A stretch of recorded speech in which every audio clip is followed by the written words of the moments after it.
the building. Yes, the Admiral is here and we're going to get into it. Let's watch it. It's a replay, but let's watch it, dissect it, and see what's happening, what's the news, and what's happening for the game against West Ham on Sunday. Guys, if you're new, don't forget to like and subscribe. And also don't forget to check out DHub Sports, guys, because later on we're going to be covering the Africa Cup of Nations. You don't want to miss Nigeria versus Angola. Will the Super Eagles prevail, or will the Angolans come out with victory? Guys, later on, that's what's up. But right now, let's get into the manager's press conference, guys. You know what it is.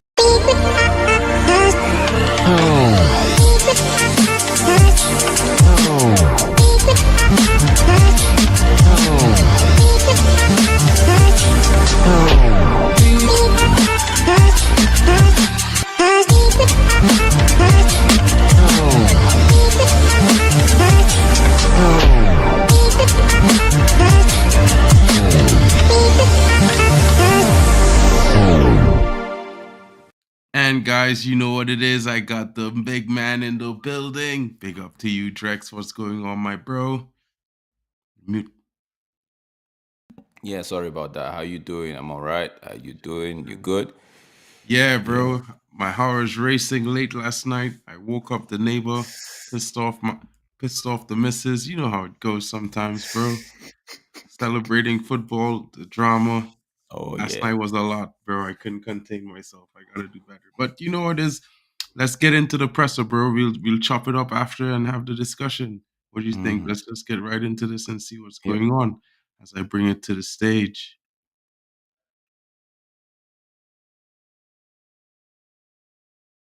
Are you expecting any players back?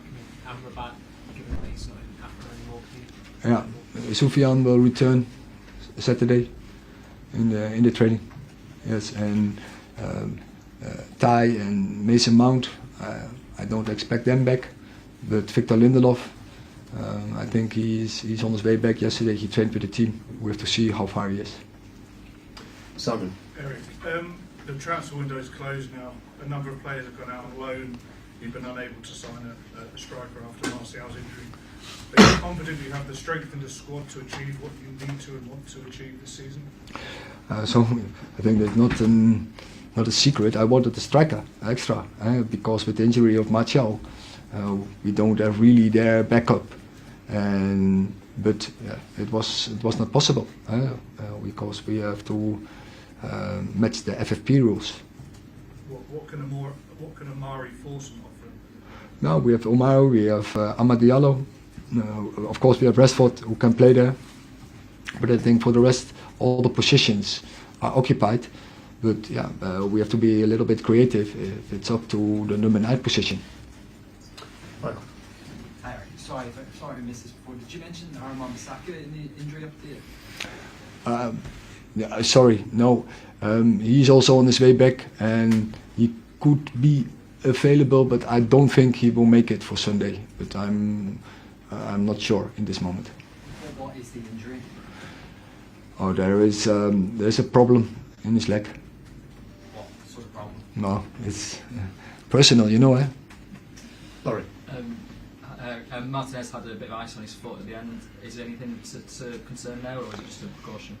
It was precaution that I took him off because actually I had to sub Rasmus Holland because he was dead with all his running, and then we needed an extra header. But also I think for Licha is of course a long way out, but we brought Harry Maguire on as an extra header and Omari then for Rasmus. And just on Casemiro, sorry, you took him off after you gave away a penalty, disputable penalty, but was that a concern, the booking that you got early on, and you sort of seemed to have a bit of conversation with him, but then hugged afterwards, all okay? So also he has to catch up as well, and from Kasse, I know the more games he's going to play, the better he will be, but yeah, he needs game minutes. That is what he takes the most benefit from. But on that moment, I think with another foul, maybe he would send off, so we couldn't take the risk. Rob. Can I ask about Mason? Has he been out longer than you expected when he first picked up the injury? Is it that he's had some kind of setback along the way somewhere? Yeah, but I think he's struggling from the second game of the season, and then he returns for a period, and then picked up another injury. So of course that's not great. That is very frustrating for him, and I really feel with him, and so I really want to be there for him because he had such high expectations, and I had high expectations, and I'm sure he's a very good player for us. So, but first of all, what's now important, and we have to do it very secure to get him fit, and go so secure in the process, step by step. Don't force it, and then hopefully by the end of the season he can stay fit and fight himself in the team, or at least that he can play a role in this team. So you would expect him to play again? It's not a case that he's not going to play again this season. You would expect him to play? Absolutely, I expect him to return. Eric, you mentioned FFP. You're not the only manager who's been in the Premier League who's been frustrated by that this window. Do you think it's a bad thing for the league? It's maybe the rules are too stringent. I'm talking about for clubs in general, not just United. It does seem to have taken a bit of excitement away from the team, perhaps. Less business now. There are some disadvantages on FFP. So to make space for FFP, you have to sell players, and that's actually what you probably you have to sell good players, and I don't think that's the way how you build a team.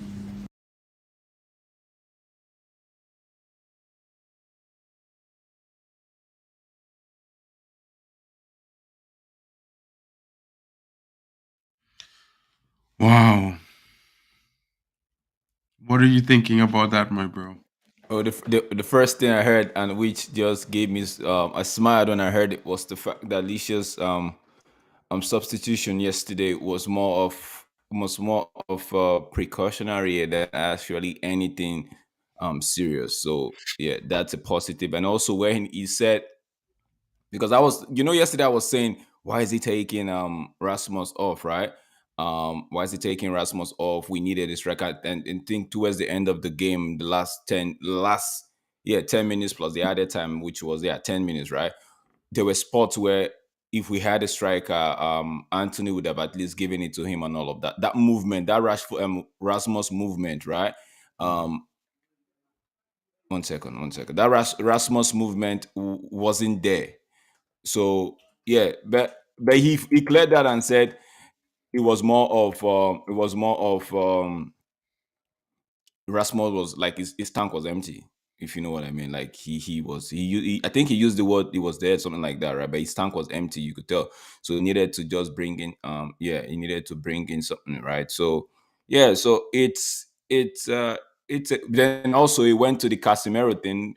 Like I said yesterday, I understood the Casemiro swap, right? Because first of all, Casemiro is already on a yellow card, which he played through from the 3rd minute up to until that time, which in my opinion, that wasn't a foul, right? But yeah, Casemiro just got back from injury.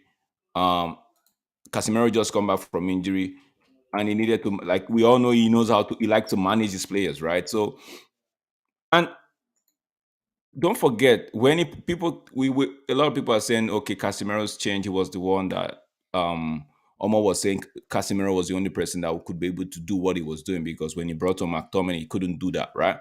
But don't forget, McTominay came on and made it 3-1. 100. Who himself could have made it even 4-1 or 4-2. You understand? So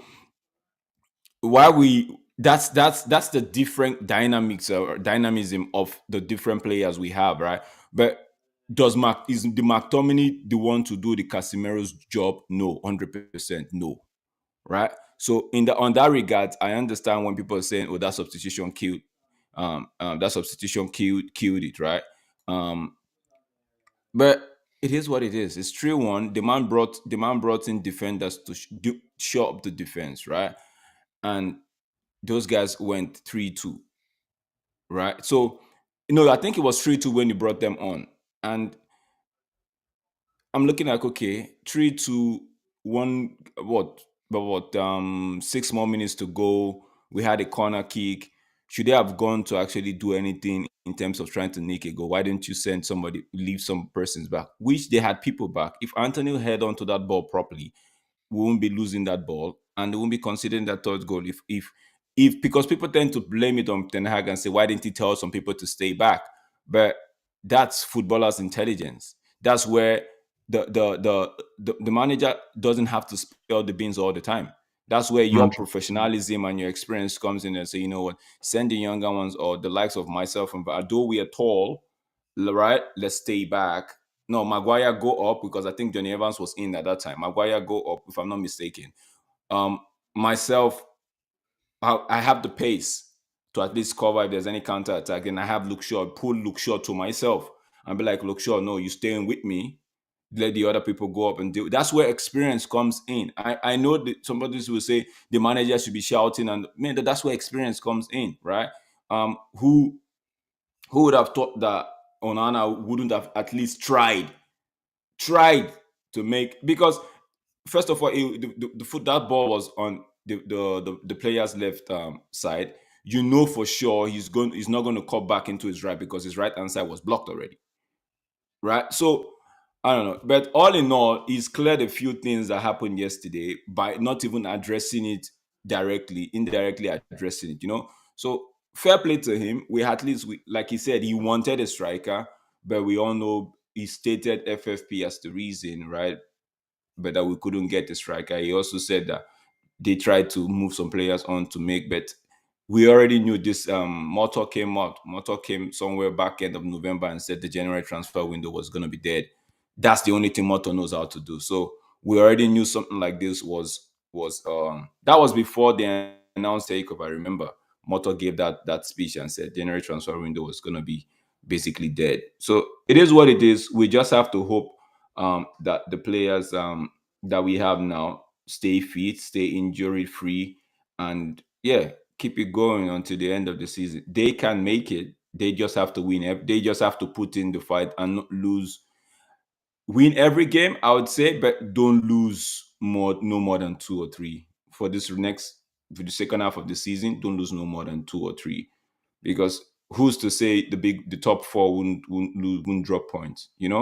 So that then 100%, bro. the Mount thing was the one that got me. The Mount thing is like, yo, he said I have to be there for Mount, right? Now I have to be there for Mount. The coach is trying to, the same way he was there for Anthony Martial, right? The same way he was there for Sancho when Sancho was having his problem. I hope when Mount comes in, he doesn't drink the Kool-Aid like my Sir Bestie likes to say. He doesn't drink up the Kool-Aid and start throwing tantrums at the manager. Pick up the best coming in. Because 100%.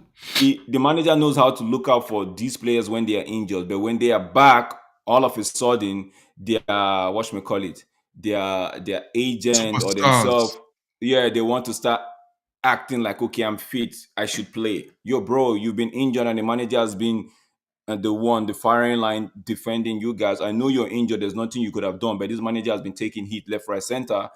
Now, when you're back, it's only fair, let him manage you into the game. That's what he's doing with Casemiro.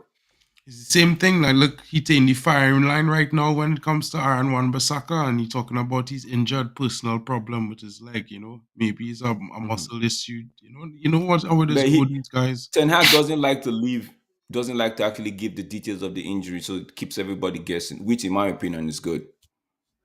Yeah, And look, he was real defending Mason Mount, like you were saying. He was saying he was struggling from the second game and was out, came back, picked up an injury, and he's very frustrated. I want to be there for him. You know what I mean? So he's saying as a manager, he want to be there with him to support him so he could get back to his best. And so, wrap him in cotton wool and get him ready and get him fit, even if he had to come back at the end of the season for next season. And the way the manager talking, you could see, that win brought confidence. That win brought a little sense of relief to him. He gets some points on the board. The team looked well in the first 45. It wasn't just the first 20 minutes. We also the first 45. So that is, for me, 100% positive. You know what I mean? No, we had to be if you to me, normally everybody just say the first 10 minutes of the first half, we just always commit, concede. Mm-hmm. We didn't do that. We concede the first goal on the 67th minute or the Yeah, because we 70th minute. actually, if you So remember, I was so saying, we please still go normally past. you see, and that's what I Yeah, was go saying to past that period. There's the period where we normally concede in the second half. Like we're still in that time zone. As long as you just go, because remember, imagine we conceded early, then everything starts. I was listening to MUFC Reels TV yesterday, and they were like, "Oh, I don't know who was saying this," and somebody was mentioning that I think it was in the live show, I can't remember, but somebody was saying that when the Wolves manager made two substitution, Eric Ten Hag couldn't counter it. I'm like, okay, he made two substitution, one not like when they made those two substitution, they actually carved out a clear cut chance. They didn't carve out any clear cut chance other than the penalty that was given them, the free kick or the corner kick that we couldn't defend properly, which I think, in my opinion, Onana should have been doing better. Then the counter attack. So I'm like, okay, the manager made changes, right? We agree. But when you say Eric Ten Hag couldn't counter it, he also made changes. And and his his changes changes scored a goal. led His to a first goal. change scored a goal. So Even for this, me, even the forcing guy he brought on in place of what's his name, Rasmus, contributed to the fourth goal. He exactly. had a role to play. He had a role to play, and this is what, as we talking about, some people are a little bit too hurry to make sensationalistic comments. Because if I you feel listen they're to some too of the harsh. guys They're last night, just too harsh. if you Yeah, listen to they're some of just the too guys harsh. last night, there was like, 25 minutes Mhm. FC again. And I was like, what? I was like, Where we did we see dominated that? the first half. What are you talking I, about? I was I was doing the watch along, and I kept using those words like, okay, let's go past 25 minutes. Let's go. I don't want to see 25 minutes. I want to see 45 minutes. And once 45 minutes came, I was very satisfied with the performance. I was like, okay, this is it. Now let's go into the next half and make sure we don't do the madness in the first 10 minutes. First 10 minutes came by, and I said, no, we're still in the time zone, and went past the time zone. So I get it, right? We should have, and people tend to be, like you rightly said, sensational with their statement and with their opinion, but you forget that Eric Ten Hag is not the one that would convert those chances and put them and bury them.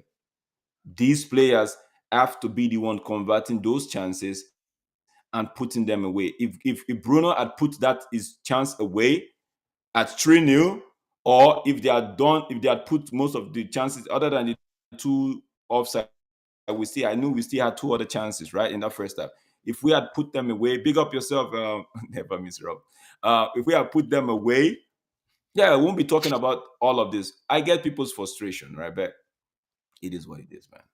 Yeah, it is, bro. In my honest opinion, I listen to Mute. people say the manager is a liar. I'm like, bro, the manager has to say some things he has to say no matter what, because he's employed by the ownership. You know what I mean? Mm-hmm. There's certain things he can't say, but then there's some things Yeah. he can honestly say. So you're always gonna get a bit of both. But people want them feel they have this sense of moralistic grandeur. It's a narcissistic form of like the truth. They want the truth. People don't even give the full truth themselves 90% of the times, because everyone's out here projecting an image.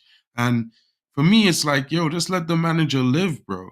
Like for the entire half of a season, we've been Eric Ten Hag out. Every performance is garbage, garbage, garbage, garbage. This, that. This play is rubbish. That play is rubbish.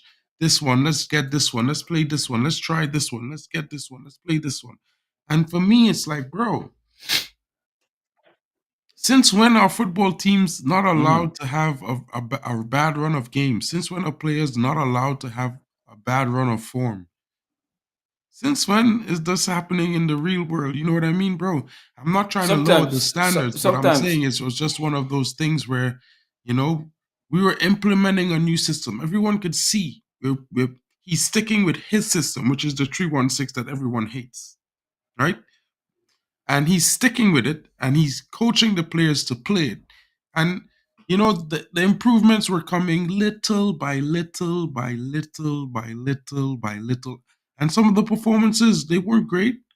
They were bad. They were good. They were decent. They were fair. They were bad. They were bad. They were fair. They were bad. They were fair. But at the I end of the think. day, if you look at where Yeah. we are now, it's starting to culminate, from my opinion. It's starting to culminate into See, more correct things Mhm. than bad things.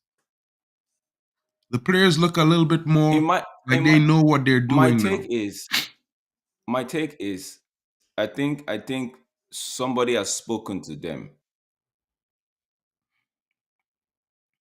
Oh, did I lose you, bro? Guys, I think I lost Drex for a second there. He should be back. He should be back shortly, you know. But I'm dying to hear what he was about to say, bro, because it sounded like he was gonna say what I thought he would say, everything that I wanted to say in a different way. But look, he's back. Look, he's back. They are trying to pick up, because if you look at the embargoed session of the presser, right?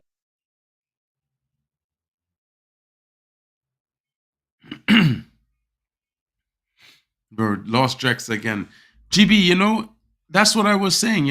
I look at all the games and sometimes, you could see, well, okay, maybe he didn't get all the tactics perfect. But then you would always see there are times when the players say, hey, the manager, those games we played well because they stuck to the principles. You can tell as a football fan when the players are sticking to the principles of the team, of the game, of the tactics that the manager implemented. And when the manager's tactics work, we usually win games and we win them handsomely. Very well, to be fair. And yeah, GB, if the manager's tactics are working, why change it? Because our other manager changes something. It makes no sense to me, GB. You know? Let's hear Drex again. Bro, he was here, he dropped back out. All right, I'll just leave him there, guys. He should be back shortly. Let's hear what he has to say when he come back in. Yeah, GB. I mean, you know, I watch a lot of football, a lot of different football, and in my honest opinion, there's so many different ways you can play the same formation. Different styles, different players make things different, right? And there are certain key positions in every single formation. No matter how good a team is, there are key players in that squad that if they're not ticking, the team's not functioning well. You can see it with Man City, guys. When De Bruyne is not there, it's hard for them to create chances. When Rodri is not there, they tend to lose games. And that's just two players, bro. That's not even 4 or 5 players. And City is supposed to be levels above everyone else in the league. But people seem to forget that because they just been on this bender, bro, in my opinion. And I feel like, yeah, I'm a fan and I love all the fans because we're all Manchester United fans. We all love the same things. We celebrate the same goals. We celebrate when our team wins. We're all frustrated and sad when our team loses and, we don't get a proper result. But at the same time, we could all have different views. And I guess, the only thing I would like for fans to have is a little bit of patience because if we deep the arguments and we deep the frustration and we deep the emotions that we're having, it's just about the first 5 months of the manager's second season. And we've been ridden with injuries. All the other teams get the pass, and people say Newcastle has injuries. They say Man City have injuries. Liverpool has injuries. This team. What about us? We don't give our manager any slack. He needs to win at all costs. Everybody was like, we're supposed to be winning right now, but at the end of the day, in my honest opinion, we're in a rebuild. That rebuild started 1 season ago fully. It's halfway through the second season. We still haven't sold 10 players or big names out of the club yet. Ronaldo left, but that's not all. That's not enough. What I mean? Fred left, but is that enough? No. You know what I mean? So it's like for me, when we look at what's happening right now, I think it's a lot of recent bias. And that's why I'm trying to stay positive and stay behind the team because at the end of the day, ain't no one else. We just have this coach. We just have these players right now.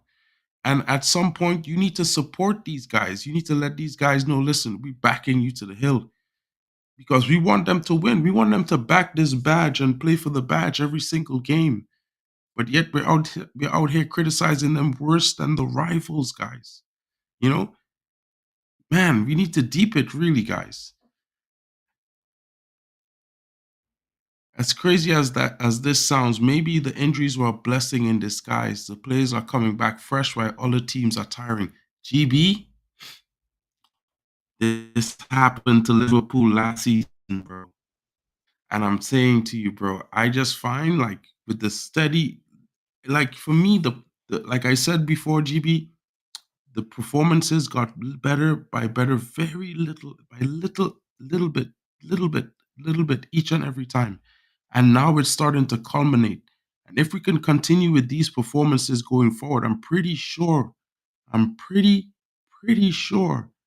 right, that if we was to win the next game on Sunday against West Ham, right, and then we was to get another victory against Fulham, that's 3 games on the bounce. That's 9 points. And that is, on the bounce. The team starts believing they could beat people now. You know what I mean? It's going to breathe a fresh air of confidence. And as a fan, it's something that's going to give you energy. It's going to give you motivation because you know what? We're going to be on the better side of fifth, looking up at the table. We're going to be the best of the ones that's chasing the top 4. Yeah, and GB, sometimes, be it minute increments, as long as it's consistent, even if it's slow, as long as it's steady, you get there in the end. And that's the biggest thing for me, guys. The biggest thing for me is that with Manchester United, the progress is slow, but it's steady, guys. If you think about every single thing you've complained about the team was doing from the beginning of the season till now, and you look back and you look at the team and look at their performances as they've grown from game week 1 to now game week 22, guys, I'm pretty sure you can see that they've been ironing out a lot of those problems. Sure, we're going to be disappointed. A couple of the youngsters like Facundo Palestri, Alvaro Fernandez, Dan Gore Jr., these lads are all going out on loan. Yeah, sure, we're going to be disappointed the manager didn't give Palestri a proper chance. But at the end of the day, guys, not every young player is going to make it. We've seen it at City. We've seen it at Liverpool. We've seen it at lots of different teams. And sometimes you have to choose. Look, Isaac Hansen, he was sold. But I've been hearing some reports that there was a choice that had to be made. It was either we keep Dan Gore Jr. or we keep Isaac Hansen.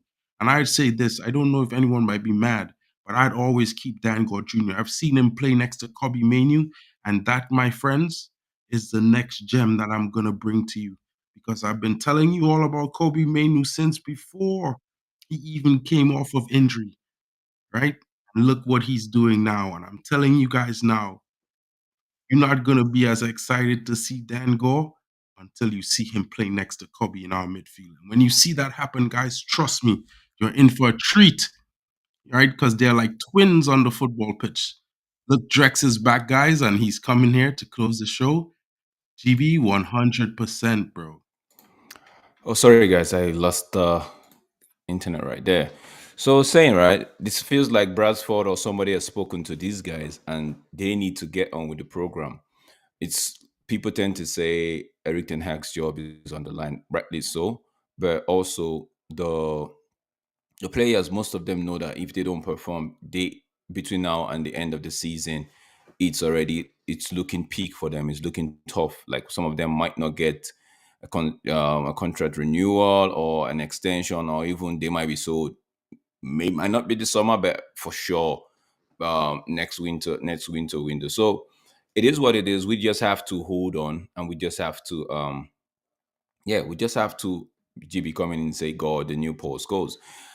We just have to hold on and see where the season, where we finish at the end of the season. Then we can reassess, and all the Ten Hag outers, all the Ten Hag doubters, and all the Ten Hag inners would actually come and say, okay, you know what, this is where I stand. If you have you changed your opinion, no, this is where I stand. I just feel like the board or whoever is going to take charge over the club in the next 2 weeks should make a decision on Ten Hag and be like, yo, don't even wait for the summer. Just know what you want to do. If you want to have him run down, it's going to the last year of his contract. Have him do that. Doesn't mean that even if you give him a contract, it doesn't mean if you give him a contract, he's gonna stay, even if he's not performing. So just let the players know that they have this boss for another year or two, then everybody knows he's not going anywhere anytime soon. Everybody starts putting their ass together and making the team work. That's all I have to say. We just have to keep believing and hope that it goes well. 100%, bro. And that's the same energy that I have. I think giving the manager a contract right now would send a message to the dressing room: player power is dead. Because if he 100%. gets a contract, then everyone knows, yo, he's here to stay, and I'm the one on the chomping block. You know what I mean? But at the end of the day, I think he's gonna earn that contract by the end of the season. I'm gonna stick with the manager. I'm dying on this hill, guys. I've said it at the beginning of the season. I'm seeing something with this team. I have this weird feeling that United is gonna do something, and it's gonna be a run that we're gonna go on. I've been talking about this run, and I've been feeling this run in my veins for the longest while, and I know it hasn't really come. But guys, I'm telling you, someday, trust when I say that. You know what I mean? I know it seems bleak and the performances in the first half of the season, but right now, guys, this is the business end. And if it's one thing Man United has every single season is a run of wins. And it usually comes in the business end, guys. So you know what? New players coming back, breath of fresh air into the team, more energy. You can see the leadership in the defense with Martinez. You can see the solidity in the midfield now with Casemiro. And you can see how Højlund, who's starting to bag consistent goals and just breaking the 20-year-old record of Cristiano Ronaldo for the youngest player in Premier League history to grab a goal and an assist in back-to-back games. And everyone talked about the young Dane and wondered if he was up to the task. Well, guys, he's starting to show some little sparks and flares about what he's made of. Let's stay tuned for the show. Kobe Mainoo, hats off to the young lad. I have to say it again. He definitely, most certainly, won that game. Took the game by the scruff and said to everyone, I'm bringing it home to Manchester. We're going away with 3 points. Hold my water bottle. I got this. Guys, All right. thank you for joining us. And I wanted to say this last thing. When GB is saying the new Paul Scholes, we're talking about Dan Gore Jr. If you don't know the name, be on it. He's on loan, I believe, to Preston, I think. And you should check him out this season. He's going to have some games, and he's very, very talented. Progressive midfielder, can spray the passes, has a very keen eye, smooth on the dribble, and he's got a shot like Paul Scholes. You're going to see it. Watch it. Yes, GB, and our robot is finally been activated. He's switched on. And we're not going to call him the Holland bot, but we'll call him RI Robot because it's the O. I told you, I put my faith in the O this season because I know I can see what he's doing. Guys, big up to all of you joining us. Big up to you, GB. Big up to you for coming in. Never miss Rob. I know you're Eric Ten Hag out. But by the end of the season, when we finish above Ange Ball, we'll be there. We will be there. Drex, my brother. All right, bro. Thanks for joining me. I'll see you for the AFCON. Right? Hope you have a good stream. I dropped in the a new overlay for you in the AFCON. You should see it when you create the link. And we'll catch you all later. Guys, thanks for joining us. Don't forget to smash the like button and subscribe if you're new. Share the channel around so you can get it so everyone else can get to see it. On to the semis, Nigeria. Well, GB, the game is starting soon. Join us because Drex is certainly going to be there and I'm going to be jumping in because you know what? He's got to meet Ivory Coast. Yeah. And then there's also Mali. I think we're gonna go. We're on the route with Big up to you, Shay. We're on the route with South Africa. So if we go past Angola, the winner between South Africa and I believe is in Mali. Yeah, the winner between South Africa and Mali would still have to. Oh my days, there's still a huge. You already know what Mali going to do to South Africa, right? We don't have to tell them, right? All right, it would be on the AFCON. I'll be alive on the AFCON in about 10 minutes. No worries, guys. Thank you, AC. You're now coming in. We're about to close the show. Hope you all have a great Friday evening. And don't forget, there should be happy hour tonight at 10 p.m. Yeah. UK time. Don't be there. Join us. Kahoot. Enjoy the quiz. It's going to be JB, live. we're going to be doing Kahoot today. Kahoot. Kahoots is going to be back. Don't be there. Join the game. Have some fun. And enjoy, and spread the likes around and share it around. Bring your friends. Let's all play some games, especially those who like the football quizzes. Drex is there. I'm there. Poppy, Manj, the whole crew. Everyone, big up to you. You know, don't forget to check out D-Hub Sports for the AFCON watch along in a few minutes. And we'll catch you all later. Catch you guys later. Peace. And we out, guys. Oh.